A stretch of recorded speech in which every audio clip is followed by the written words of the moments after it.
ವಿಶೇಷವಾದ ಭಕ್ತರು ಹೊಂದಬೇಕಾದಂತೆ ಬಂದರೆ ಮೂಲ ದಿಕ್ಕುಗಳಲ್ಲಿ ಪ್ರವೇಶ ಮಾಡಿ ಲಂಕೆಯ ದಕ್ಷಿಣ ಭಾಗದಲ್ಲಿರುವಂತಹ ನೆಕ್ರೋದ ಮೂಲದಲ್ಲಿರುವಂತಹ ಬೃಹತ್ವಾದ ನಾನು ಇಲ್ಲಿಗೆ ಬಂದು ಇದನ್ನು ಎಷ್ಟ ವೇದಿಕೆ ಇಲ್ಲಿ ನಮ್ಮ ಕುಲದೇವಿಯಾದಂತಹ ನಿಕುಂಬಿಳಾದೇವಿ ಇದ್ದಾರೆ. ಅವಳು ಆರಾಧನೆ ಮಾಡಿದೆ. ಮಣಿಮಯವಾದ ಆರಾಧನೆ ಎತ್ತುತ್ತಾರೆ. ಹಾಗೆ ಅವರು ಮುಖ ತಿರುಗಿಸಿದ್ದಾರೆ. ಇದುವರೆಗೆ ನಮ್ಮ ಪೂಜೆಯನ್ನು ಸ್ವೀಕರಿಸಿ ನಮಗೆ ಅನುಗ್ರಹ ಮಾಡ್ತಾ ಇದ್ದಂತಹ ತಾಯಿ ನಿನ್ನ ಪಕ್ಕ ಕೈಗಿಲ್ಲ ಅಂತ ಮುಖ ತಿರುಗಿಸಿದರು. ಇನ್ನು ದೇವರು ದೇವರು ಅಂತ ಕುಳಿತುಕೊಳ್ಳಲಾರೆ. ಪುರುಷಾಯತವಾದ ಸಾಧನೆ ದೇವಲೋಕದ ಸಂಗ್ರಾಮದ ಕಾಲದಲ್ಲಿ ನನಗೆ ಬ್ರಹ್ಮದೇವ ಕೊಟ್ಟಂತಹ ಕೊಡುಗೆ ಮಾರಣಾಸ್ತ್ರ. ಅದನ್ನು ಮಾಡಿ ವಿಶೇಷವಾದಂತಹ ಶಕ್ತಿಯನ್ನು ಹೊಂದಿ ನಾವು ಅಜಯವಾಗಬೇಕು, ವಿರೋಧಿಗಳನ್ನು ಜಯಿಸಬೇಕು. ಹಾಗಾಗಿ ಮಾರಣಾಸ್ತ್ರವನ್ನು ಸಂಕಲ್ಪ ಮಾಡಿದೆ. ಯಜ್ಞ ಮಾಡಿರುವಾಗ ವೇದಮೂರ್ತಿಗಳು ಬೇಕೋ ಬೇಕು.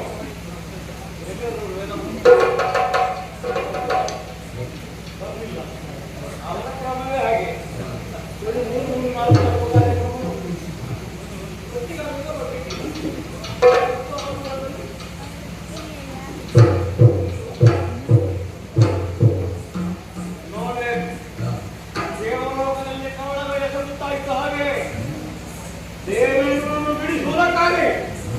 ಬ್ರಹ್ಮದೇವ ಆಗಬೇಕು. ಅವರಿಗೆ ಕೊಟ್ಟ ಕಾರಣ ಇವತ್ತು ಗೆಲ್ಲಬೇಕು ಸಾಧ್ಯ. ಒಂದು ದಾರಿ ಬಾಯಾಗಬೇಕಿಲ್ಲ. ನಾವು ನೋಡೋಣ, ಕೈಗೊಳ್ಳೋಣ ಯಕ್ಷಗಾನ.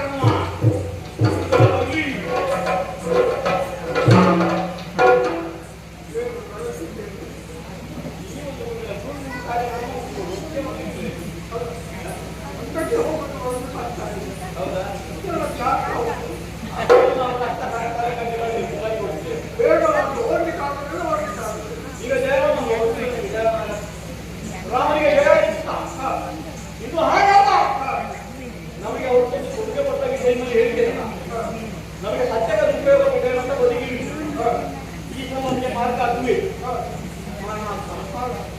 ಮಾಮಾಚಾರ ಆ ಯಜ್ಞ ಕೈಗೊಂಡು ವಿಶೇಷವಾದ ಶಕ್ತಿಯನ್ನು ಹೊಂದಿ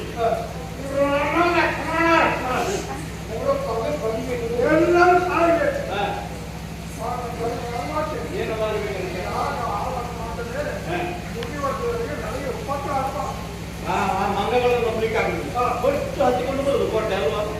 ಬಾಲದನ್ನಗಳು ಏನನ್ನ ಪ್ರಿಯರು ಶಿಕ್ಷಕದ ಸುತ್ತಬೇಕ.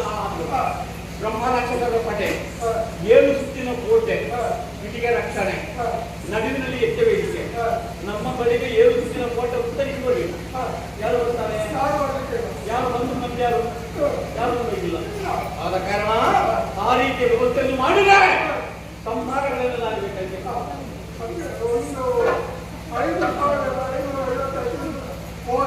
ಕೋಣದಷ್ಟು ಹೌದಾ? ನಾಯಿ ಬೀಗೆಲ್ಲ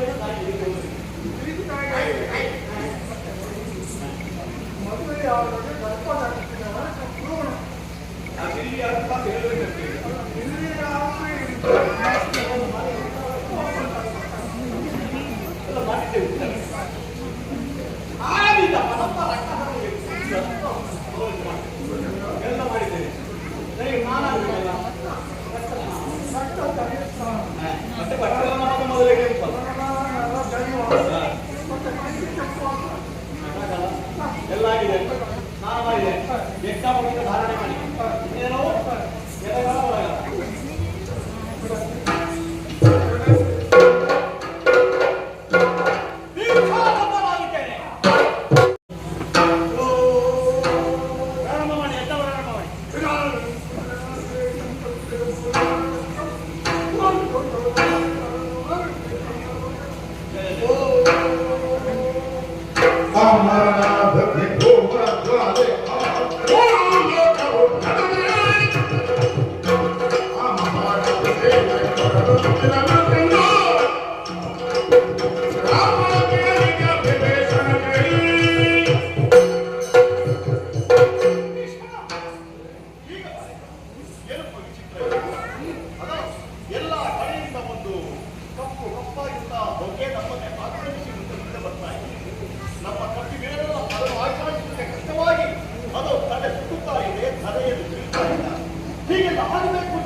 ಅದರಲ್ಲಿ ಪ್ರಯೋಜನವಿದೆ ಸ್ವಾಮಿ. ಈ ಅಗ್ರವೇನಾದರೂ ಪೂರ್ಣವಾಯಿತು ಎಂದಾದರೆ ಆತನಿಗೆ ಶ್ರೇಷ್ಠವಾದಂತಹ ಬಿಲ್ಲು ರಥ ಕುದುರೆ ಈ ಮೂರೂ ದೊರಕುವುದಕ್ಕುಂಟು. ಈ ಮೂರನ್ನು ಧರಿಸಿಕೊಂಡು ಆತ ಯುದ್ಧಕ್ಕೆ ಮುಂದಾದನು ಎಂದಾದರೆ ಆತನನ್ನು ಗೆಲ್ಲುವುದಕ್ಕೆ ಯಾರಿಂದಲೂ ಸಾಧ್ಯವಿಲ್ಲ ಸ್ವಾಮಿ. ಏನು ಅದು ಎಲ್ಲರಿಂದಲೂ ಸಾಧ್ಯವಿಲ್ಲವಲ್ಲ.